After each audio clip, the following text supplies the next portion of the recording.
So good evening all of you. So this is a day 15. So in a day 15, in a day 14 we are going to discuss about strings and the declaration of string and initialization of strings, and followed by different types of string handling functions. So now in day 15 we are going to discuss about different types of string handling functions with examples. After that we will go and discuss about different types of storage classes.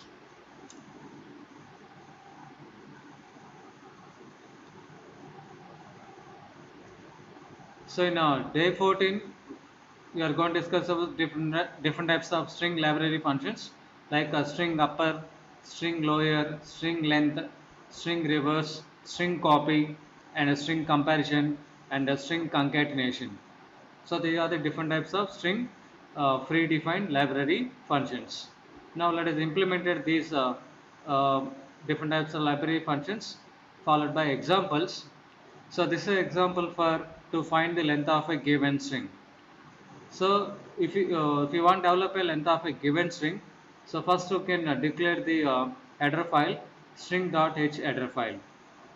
So why? Because we are using a predefined string functions. So that's why you need to declare the header file must as a hash include string.h header file. So after that you can declare this string. So it is a character array.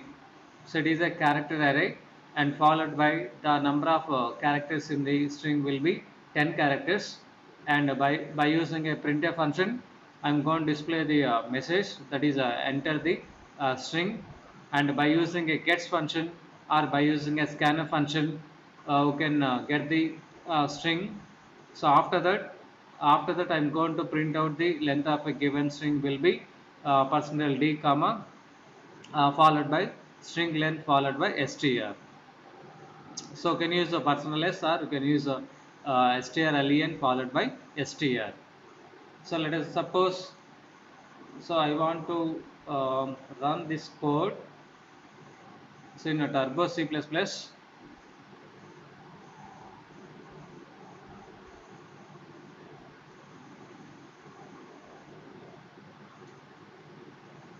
so first one, so can write the header file.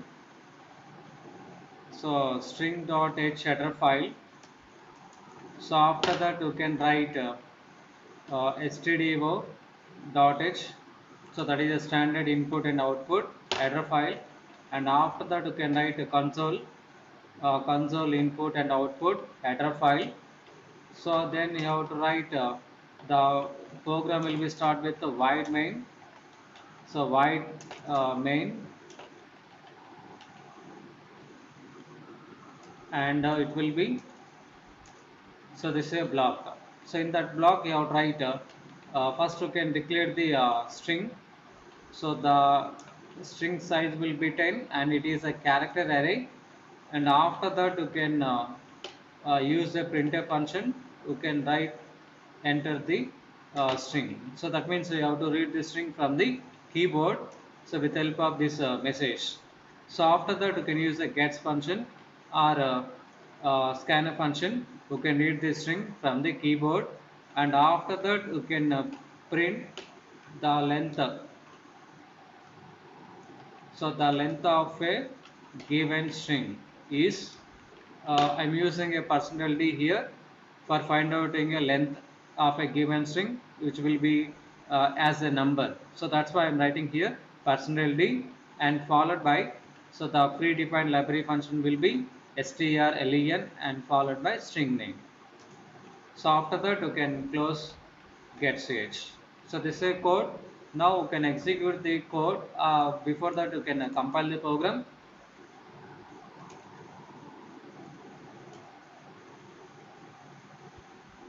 So it is a spelling mistake, CLUDE include. So now compile the program. So there is no errors, and run the program. So then it will go to ask the message, that is enter the string. Now I'm going to enter this string will be hello. Okay, I'm going to enter the string will be hello. So then it will go to print the length of a given string will be 5. So that means hello contain 5 characters. So that is the output of the length of a given string. So for that you have to use strlen function. So similarly, I said that in a previous class. For example, if I give a length of uh, the size of the string will be 6 characters, then how will it, which will go to execute? So let us see. So we'll go and run the program once again, and I will go and give once again hello. So here the length of the given string will be hello. Okay. So for example, let us take 5. Let us take 5, and again you need to compile and you need to run the program. So now we have to enter hello. Okay, clear? So actually here I'm using a size of the string will be 5 characters. Okay, but if you want to store these 5 characters in the memory location, you need to require one more space for storing of null character. Okay, so if you are not going to provide any sufficient space for storing of null character, which will go and display as a some garbage value. So output followed by some garbage value. Okay, now I hope you will be understanding what I am saying. So after that, you need to find out. So another program will be so reverse of a given string. So the reverse.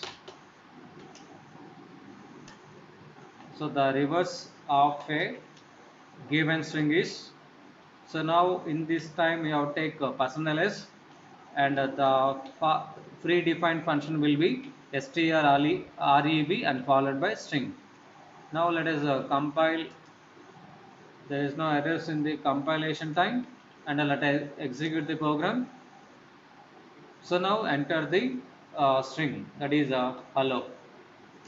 So then the reverse of a given string will be OLLEH. So that is for reverse the given string. So for example, if you want to erase the previous output of in this background screen, so what you have to do, if you want to erase the previous output of the backend, then you have to use CLR SCR function. Now you have to again execute the code, and after that you can compile, and after that you can execute the program.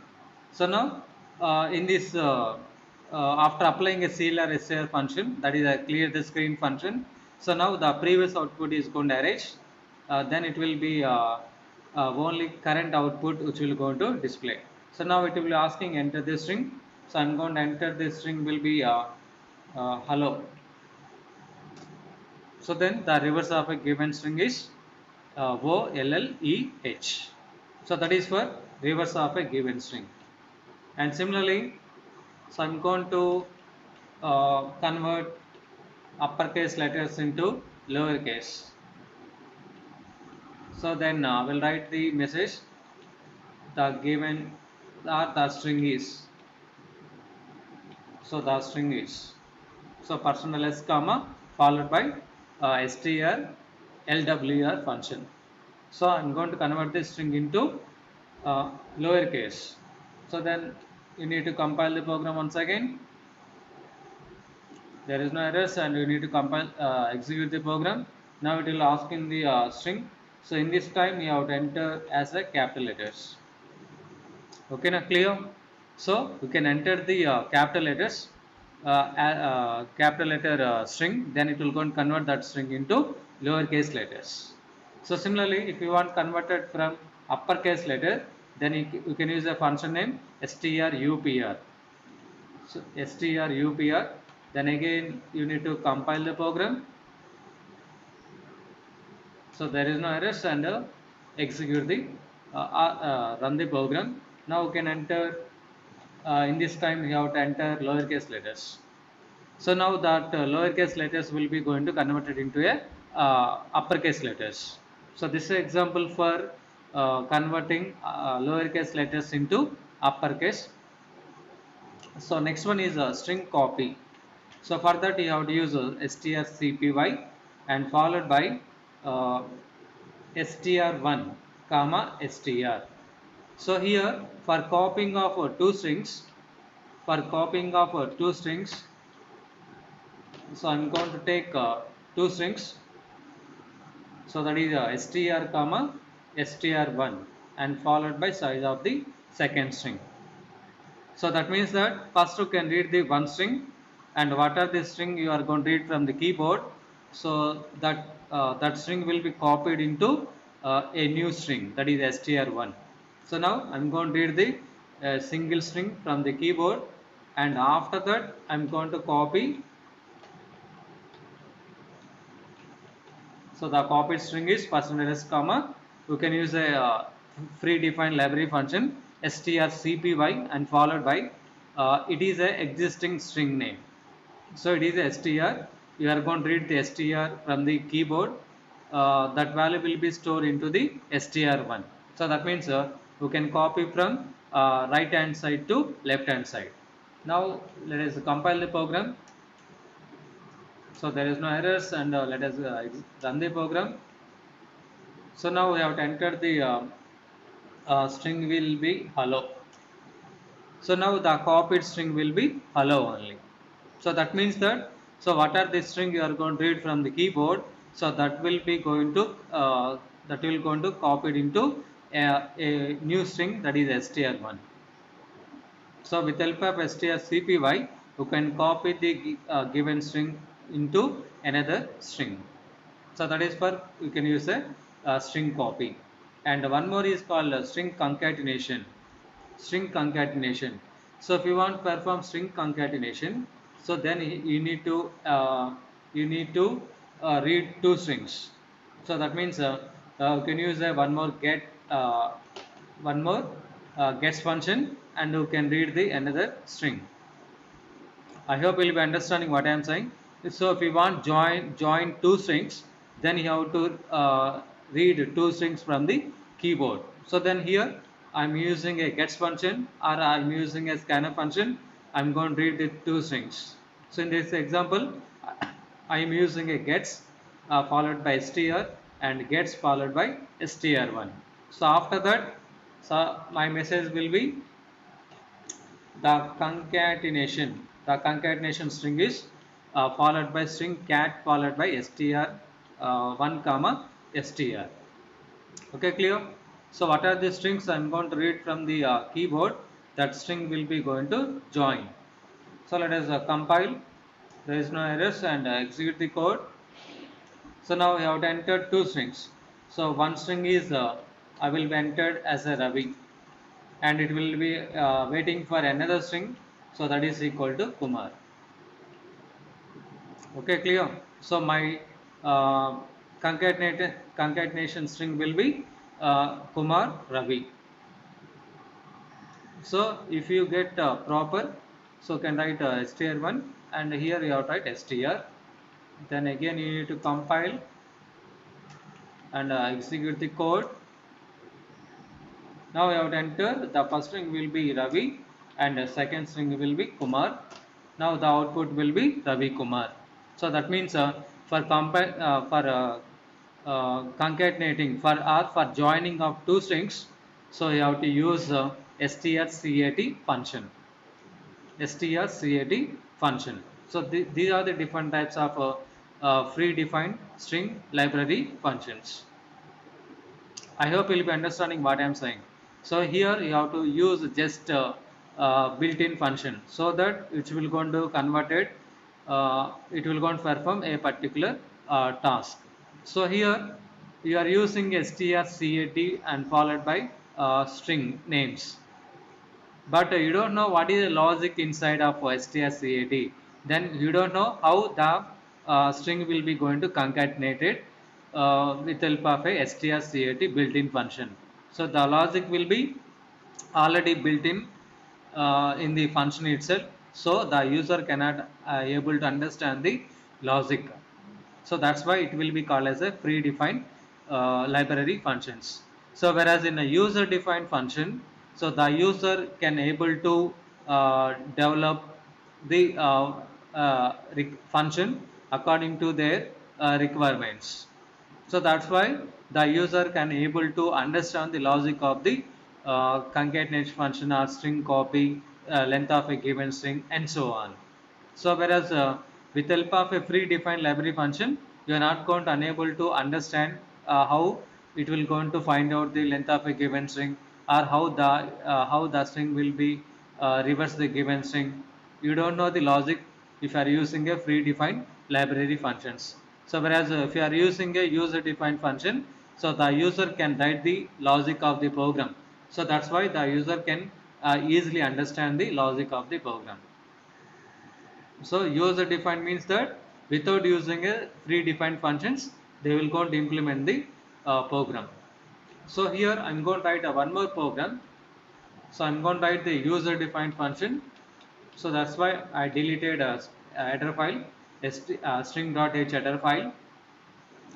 So here I'm going to enter the string, and after that I'm going to use a for loop. So str of I. So str of I not equal to null character. So I will explain the code, don't worry, and I plus plus, and followed by semicolon.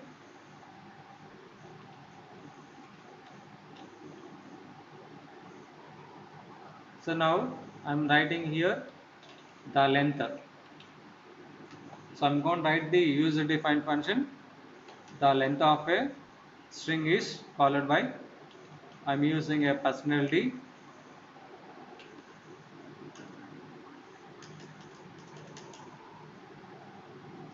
String is personality comma str. So here in this example, I'm not going to use strlen predefined library function. So without using that predefined library function, you are going to find out the length of a given string. So for here, I declare the string will be str, and followed by length of the given string is 10 characters. So I don't use str1 in my program. So that's why I will be deleted the variable. So now let us execute this code. So compile the program. So here I am using I. So then you have to write int I.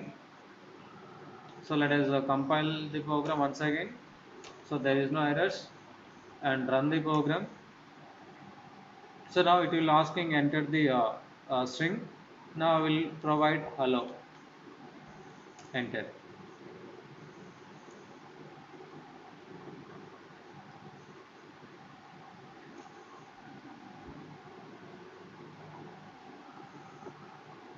So just a minute.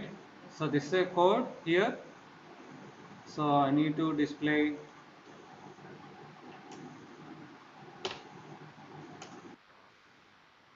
So the length of a given string is personally comma followed by I. Okay, so this is a code. Now let us once again compile the source code. So there is no errors, and run the source code. Now you have to enter the uh, string hello. So now the length of a given string will be 5. So in this example, I'm not going to use strlen function. So strlen function is a predefined library functions. So without using that predefined library function, you have to write your own logic. So that will be comes under user defined function. So that means according to the user requirements, okay, they will go and develop the program. So that's why it will be comes under user defined program. So it is a user defined program. Why? Because I'm not going to use strlen function, free defined library function. So without using that library function, you can develop the program that will be comes under user defined program or user defined function. I hope you'll be understanding what I am saying here. So here I will explain the code here. So here I am going to read the string from the keyboard.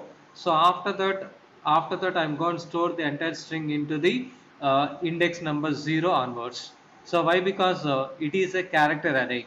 So string is a character array. So the first character, that is a h, which will be stored at index number 0, and similarly the second character e, that will be stored at index number 1, and the third character l, so which will go and store at index number 2, and another character l, that will be stored at index number 3, and o, that will be stored at index number 4, and finally at index number 5, which will go and store the null characters. So after that I'm going to check the condition here. The iteration will be going to done up to the string cannot be reached to the null character. So whenever the string will be reached to the null character, then I want to say that it will goes to the next line and it will go and print the length of a given string is followed by variable. So it will go and print whenever the condition is false. So whenever the condition is false, that means that once the string will be reached to the null character or end of the character, so then it will go on to terminate the loop. After that it will go and print the length of a given string. And also here I'm giving a semicolon for loop. So why? Because I want repetitively execute the same line. I want repetitively execute the same line. Like after reading of a H, then immediately it will go and read E, and immediately it will go and read L, and immediately it will go and read L, and immediately it will go and read O. So my string is hello. So it will go and read character by character, line by line, up to it will be reached to the end of the character, that is a null character. So once you can reach to the null character, then it will be the condition is going to terminated. That means the condition is false. Then it will goes to the next line, and then it will go and print the output of the following example. I hope you will be understanding what I am saying here. So just we are already discussed about index character array. So this is characters. In memory the string will be the characters will be stored like this. So at end of the this string, which will go and store null character. So for find outing a length of a student, so now I'm going to check it. So index number 0. So index number 0, the character is s. So then immediately I will go and check index number 1, that is a t, and similarly next index up to up to null character. So once you can reach to the null character, so the condition is a false. So whenever the condition is false, then it will come out the for loop, then it will goes to the next line, then it will go and print the length of a given string is %d comma followed by I. So like that, without using a string predefined library functions, we can develop the string operations. So that is for length of a given string. So that is a code for without using a string library functions. So this is a code. So why I am giving a semicolon in a for loop? I hope you will be understanding what I am saying here. So I want to repetitively execute the same line. So that's why I given semicolon at end. After condition is terminated, then only it will goes to the next line. So next one, so copying. How we will going to perform copy with help of a user defined function. So whereas in previous example, we are using a predefined library function, strcpy function, we will go and copy the data from one string into another string. So whereas now without using that predefined library function, you have to develop the our own logic. So that will be called as a user defined logic. So for that, what you have to do, I'm going to declare two strings. So two strings, that is str and str1. So I'm going to read the one string from the keyboard. So for that I'm going to use a for loop for I equal to 0, str of I not equal to null, and I plus plus. So will be always check not equal to null character. Why? Because for at the end of the array, character array, it will be stored with the null character. That's why I need to check it from index number 0 to up to null characters. So after that I'm not going to put any semicolon here. So why? Because if you want repetitively execute the same line, then only you can write semicolon. Otherwise, it's not required. So in this example, I'm not going to require to execute the same line number of times. So that's why I'm going to write here str1 of I is equal to str of I. So that means that what is the character will be there in at index number 0. So that character which will go and store into the a new string str of I. And similarly, what is I is equal after copying the character at index number 0 character into str of 1 of at index number 0. I hope you will be understanding what I am saying. So at index number 0, what is the character will be there? So that character will be copied into a new string at index number 0. So after that, increment I value. Now I is equal to 1, and at index number 1, what is the character is there in the memory? So that character will be copied into a new string at index number 1, and so on. So like that, the one by one character which will go and store from the given string into a new string. So after that, what do you have to do? After copying enter all the characters from str to str1, then what you have to do? So in str1 you need to end it with the null characters. So I said that in a character array, after at end of the character array, which will be stored with null characters. But in this example, you are not going to copy the null characters. Okay, clear? Why? Because we'll go and check up to the string not equal to null characters. So whenever the string will be equal to null character, then the condition is false. Then it will be come out the this block. So that's why I'm going to write separately for storing of a null character for the copied string str1. So that is str1 of I is equal to null characters. So after that I'm going to print the message the copied string is followed by str1. So that is a program for user defined. Without using a predefined library function, you can copy the character by character into new string. So let us execute this code in the Turbo C++. So for that you need to read one string, and for storing of a new string you can take length of new string, and after that, so I'm not going to repeat the same statement number of times, so that's why I removed here. And after that is equal to str of I.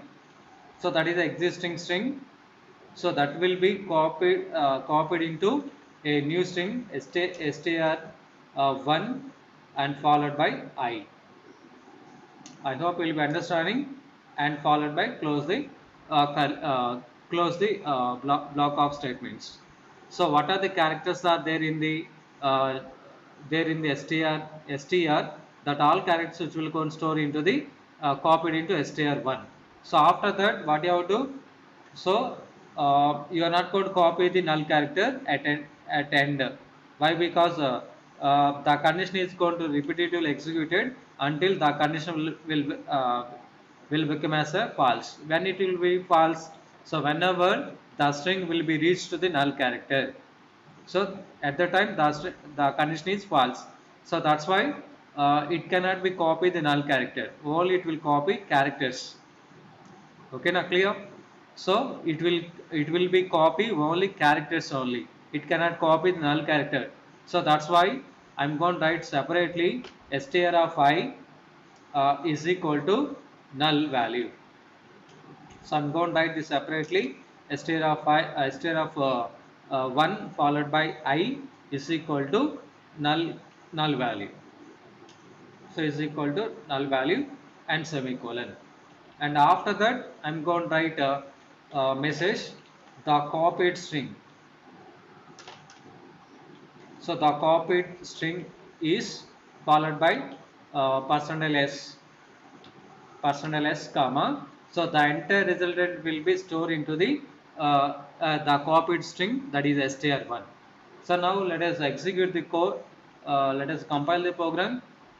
So there is no errors, and let us run the program. Now it will ask the enter the string. I will enter the string name is hello. So then what is the string we are going to read from the keyboard? So that will be copied into str1. So in str1 the copied string will be hello. So this is a logic for user defined without using a predefined str cpy function. You are going to write the logic. So that's why it will be comes under user defined program. So it is a user defined program. Why? Because you are not going to use strlen or strcpy or strrev, these functions. Without using that function, you can develop the program. So that's why it will be comes under user defined program. So these are the example for user defined functions, and whereas these are the example for predefined function. Why? Because we are using a predefined library functions. So that's why it will be comes under predefined library function, and remaining programs will be comes under user defined function. That means that we are not going to use any predefined string functions. So that is about user defined functions. Now coming into storage classes. So what is a storage class? So actually you will be know the lifetime of the variable. So the lifetime of the variable, for example, in this loop control statement, the lifetime of the variable str1 or str will be within the block only. So whenever the block will be come out the next line, so then the lifetime of the variable will be going to expire. So that is a lifetime. So similarly, so the lifetime will be some variables having a lifetime will be entered the program, and some variables having a lifetime will be within the block only. So that will be going to discuss in the storage classes. So that means that what is a lifetime of the variable will be, and uh, what is the limiting only to a block inside the function, whether the variable will be alive within the function or enter the program. So that all will be going to discuss under storage classes. So that's why that is the answer to the storage classes. So if you want to know what is the length what is the scope of the variables within the function or outside the function, then you need to study about these type of storage classes. So these are the different types of storage classes: automatic storage class or automatic variable, register variable, static variable, and extend variables. So by default in C program, by default the C program is a automatic variable. So whether you can declare the keyword auto or you are not going to declare the keyword auto, so by default the variables in the C program will be automatic variables only.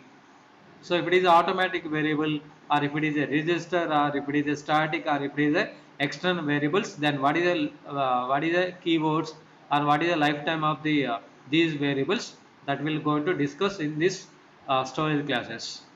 So these are the different types of storage classes. So one is called automatic variable. So for this storage class, the keyword you are using is auto. So auto is a keyword, and where the variable can be stored. So the variable can be stored into the computer's memory only. And what is the lifetime, or what is the scope of the variable? So the scope or the lifetime of the variable will be within the block only. So within the block, it will be lifetime will be available. So once you can come out that block, then the lifetime of the automatic variable will be expire. And what is the initial value for automatic variable? So that will be garbage value. So until if you try to assign value to the variable, then only that value will be stored. Otherwise, by default, the automatic variable will be stored garbage value. And what is the type of the variable? It is a local variable. So that means we are going to declare the variables within the block only, or inside the main function only. That's why it will becomes under local variable. And second one, register variable. So the keyword is a register. So the storage place for this variable will be CPU registers. So instead of storing a computer memory, so these variables can be stored into the CPU registers. And what is the scope or lifetime of the variable? So inside the block in which it is defined.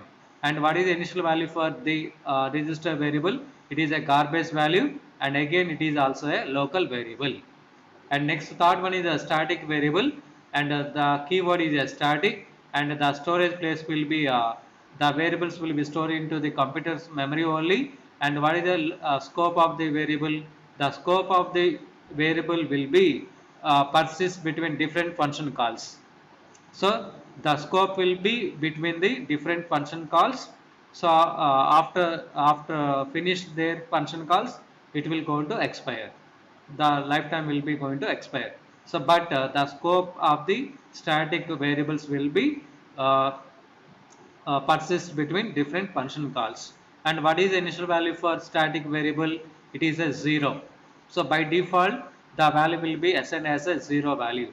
And what type of variable it is? Again, it is a local variable only. That means you can declare the variable within the inside the function only. And last one is external variable, and the keyword is extend keyword, and the storage place will be memory. So can store the variable within the computer memory itself, and the scope of the variable will be persist as long as the program comes to an end. So that means once the program completed their execution, then only the lifetime of the external variable will be expired. And what is the initial value for external variable?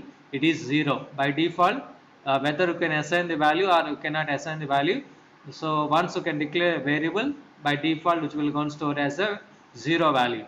And what type of variable it is? It is a global variable. So that's why the lifetime of the external variable will be entire the program execution. So once the entire program execution is completed, then only the lifetime of the variable will be expired. So that is about storage classes. So the storage classes will be going to explain about the where the memory will be stored, what is the lifetime of the variable, and what is the initial value, and what type of variable it is. So that will be going to discuss under this storage classes. So that's all about today class. In the next class, we'll go and discuss about functions. So if you have any doubts, you can post your queries in the chat box. So that's all about today class. If you have any queries, so please post the queries in the chat box. So I will try to answer your queries.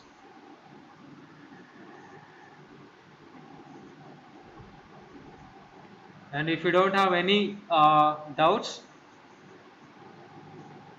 so that's all about today's session, and we'll go and meet in the next class. So thank you.